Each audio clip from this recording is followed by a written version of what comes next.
everyone. Welcome to another edition of Founder Wisdom Podcast. We have Simon Bentholm with us today. He is the CEO and founder of DreamPlan, board member.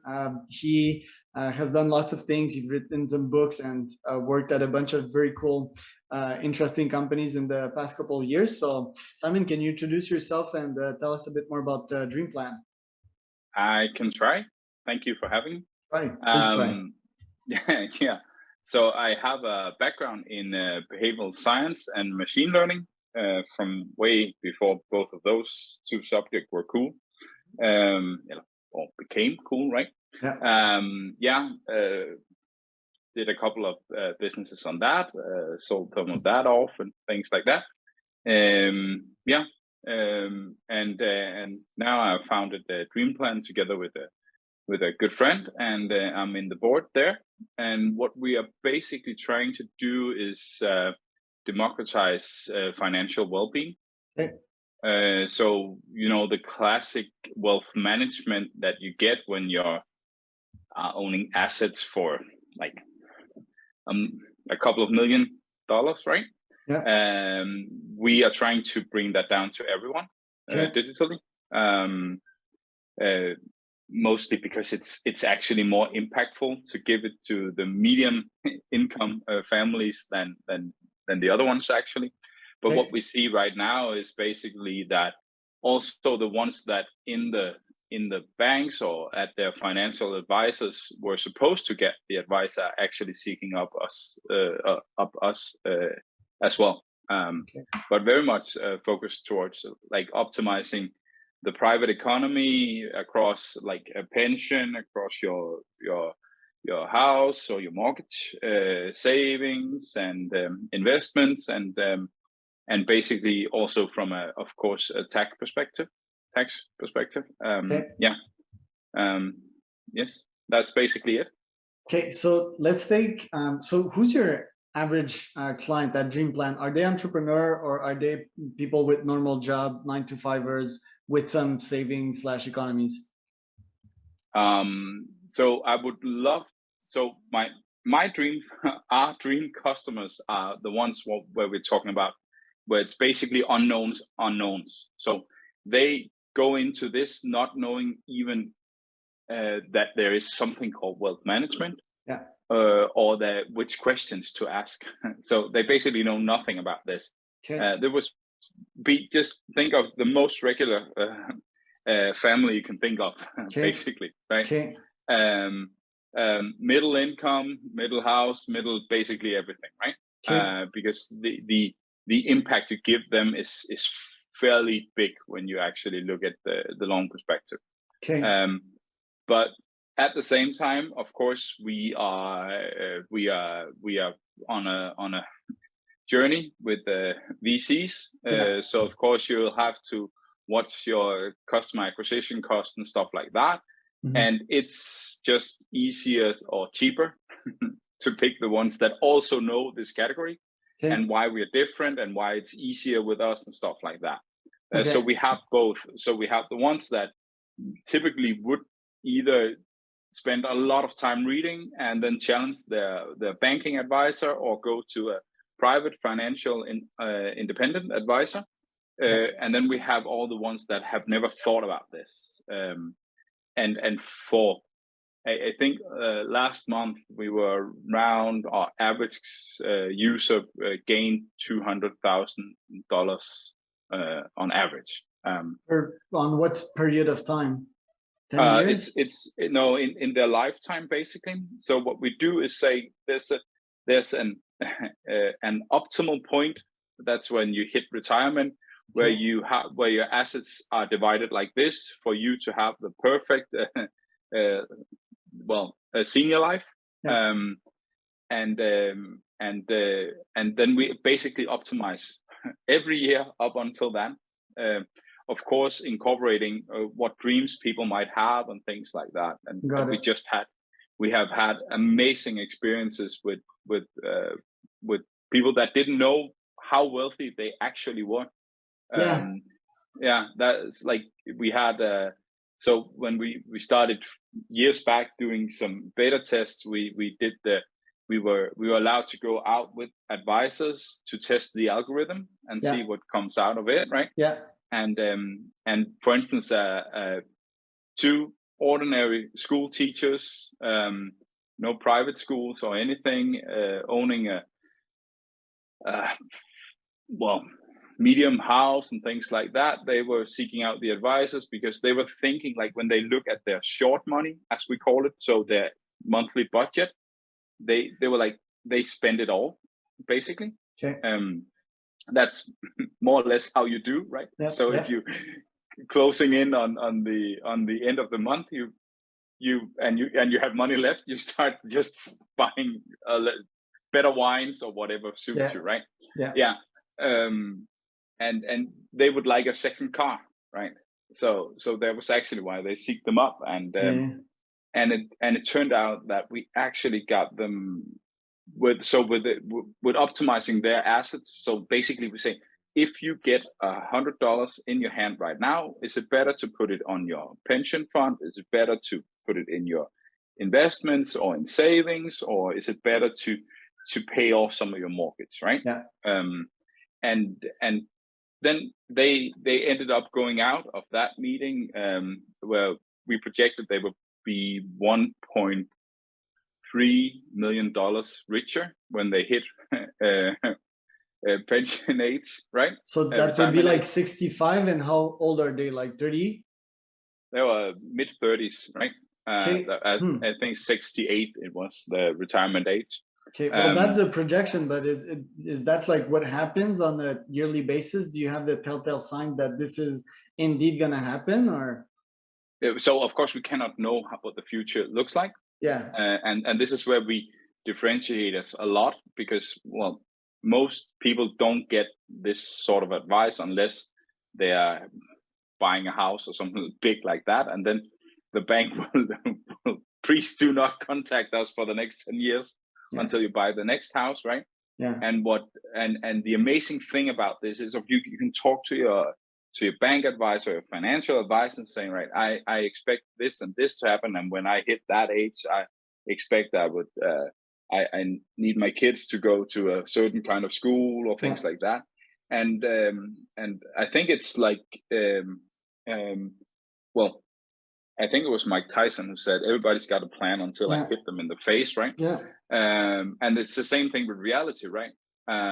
Everybody's got a plan for the next 5-10 years, or are capable of formulating it. Then reality hits and you get divorced, and your kids need extra tutoring and things like that, and all things like that, right? So the important thing here is basically not how well your plan is. Of course, it needs to be well to the end point of the retirement age, but that you're doing what we would call Bayesian advice in here. So you're doing high frequency in advising. So people updating when they get new life situations, when they get more, they get a pay raise, things, all of these things. So you get your advice on basically we also are proactive when there's societal changes, then we write them, maybe now should change your mortgage or something like that, because we know it's beneficial for you. But it's more like saying, we don't know what's going to happen in the future. I can guarantee that nobody knows. But what we do know, that the best advice is actually just take today and then just prolong it up until retirement, and then we'll do the same thing tomorrow, and we'll do the same thing the day after, and then we keep on going, instead of guessing what's happening in 10 years, right? I understand. In average, okay, let's start from there. Are you customers throughout the world, or is it focused in Denmark? So we are only live in Denmark right now. We are currently evaluating which countries to open up in the next year. What age is the average of your customers, and when do people start looking at their finance seriously? When do they start developing a plan? They don't. They never. Nobody actually makes a plan. Well, that's something you do, like, when you mean like 95% of humans, right? Because for example, I'm 29 and I have such a plan. but There's I've only always taken it outliers. seriously like recently, you know. Yeah. Okay, so there's always outliers, but most people don't make a budget, don't have a plan until the banks ask them to come up with something, and that typically happens when they need to do big things with the bank, such as take up mortgage and stuff like that, right? Okay, and most do not have like a financial advisors. It's like a very strong minority that uses financial advisors, like 1% of the population. Yes. Especially in the EU, it's very, very small percentage. And it's correlated with having a lot of money or not. Usually the rich keeps getting richer because they plan these things, and the poor middle class, they don't really check these things, right? Exactly. And the middle class in here also tends to be, and that's also what happens typically in fintech and banks, tends to be focused on the short money. Okay. So like we have this phenomenon in Denmark that people are actually driving pretty far to get cheap gasoline, right? And then they save like $15 or something like that. It's not cheap in Denmark. Yeah, they don't value their time. Yeah, no, and do the same thing with milk or anything else, right? So and then we're like, well, just by changing this one thing, it's not something you should do every day. We're not asking you to change behavior every day as it is when you're going shopping for good offers, right? You're actually just using your asset classes actively. And of course, we're not saying that because everything is formulated so my mom could understand it. Yeah. But then you will gain a lot more money. Like you would have to try and save on gasoline for the next 70 years to get to the same amount of money, right? So that's what we call the long money, right? And this is a wildly underserved group in the EU, at least, or also some of it in the States. And what's funny is that the medium net worth of a household in the EU has, for the last 14 years, grown by almost 30%, right? And at the same time, the access to advice in the banks has gone down by 40%. So there's more wealth to be handled by fewer people, which in terms also have more complexity around products and regulation and stuff like that. Yeah. So there's a huge gap in the market, and a lot of people being completely underserved here. Yeah, for sure. Yeah. How much do you charge for your platform? Like, how much should I pay to get, the algorithm to make decisions for me? Well, not decisions, but advise me on things. It's free. It's free for now. And how are you making money? Are you going to charge eventually, or is it data based, or? So so there's like, there's a couple of steps in there because of regulatory reasons and things like that, right? But what we actually want to do is we want to make our money when the end user make a transaction. So when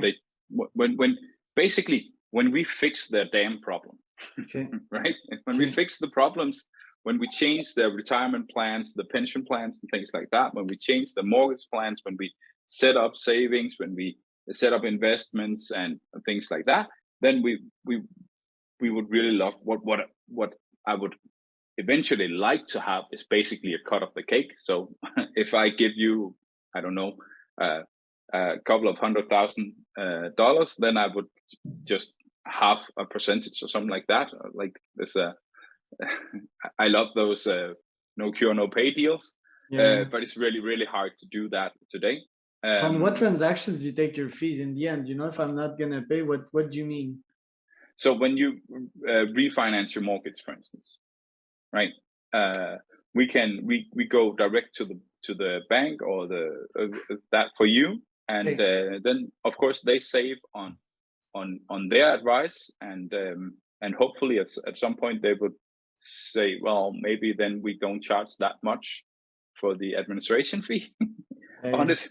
But nobody had, well, one bank in the EU has up until now done this infrastructure product play, basically, where they say, as a fintech, you can build on top of our products. We're really good at infrastructure and we're good at the financial products. We'll let you do the customer handling, basically, right? Okay.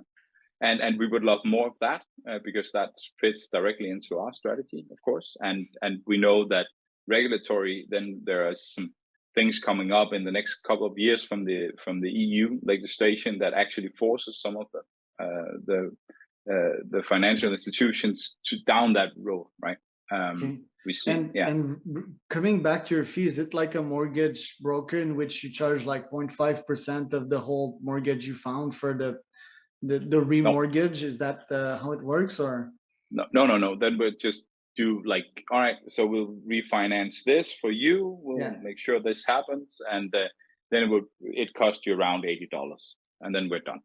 $80. Yes. So how are you gonna make good money with this business to attract more VC funding if it's only $80? It's perfectly fine. But is there? The answer to that would be more customers. But I'm guessing you have other revenues in that same company. Yes, and you have to think about this. This is of course digital. We have very low customer acquisition costs, and like we have 100 of what the financial institutions are using on their customer acquisition costs. Okay. Right? Okay. Interesting. And how do you acquire customers like for so cheap? Is it Facebook ads or? Yes, mostly social media and then word of mouth. We can see that when we hit a couple of brilliant cases in some areas, we can just see it spread out through their network, basically. And then and then of course there is like in most of the EU, people don't use their mortgage as an active asset class that you can play around with. And there's a lot to be gained from that. And that means that you are, because the banks are not telling you, well, maybe it's time to do this and that and things like that. They're not proactive. Then you are passively, as an end user, making a decision of not doing anything with it. This means that the refinancing of a mortgage in most of the EU countries are around 7 to 10 years, that every 7 to 10 years, right? Okay. And if we look at in Denmark, it's 7.9 year, I think. Okay. And if we look at solely at the Danish market, then we can see what people should be doing on average is every 4th year. Okay, is that your next market, Denmark and Northern? No, Europe? Denmark is our current market. Not Denmark. Like other Northern countries like Finland and Nordic countries. I'm not sure. So we have a couple of different markets where I'm not ready to disclose that yet. Different regulation, I guess. Is your goal with that business to exit and sell to a bank eventually, or? Well, that's funny you're asking that question, because that is actually up on next board meeting to discuss what is the exit strategy, if there is any. Okay. So neither Stine or me, who founded it, have ever thought of that.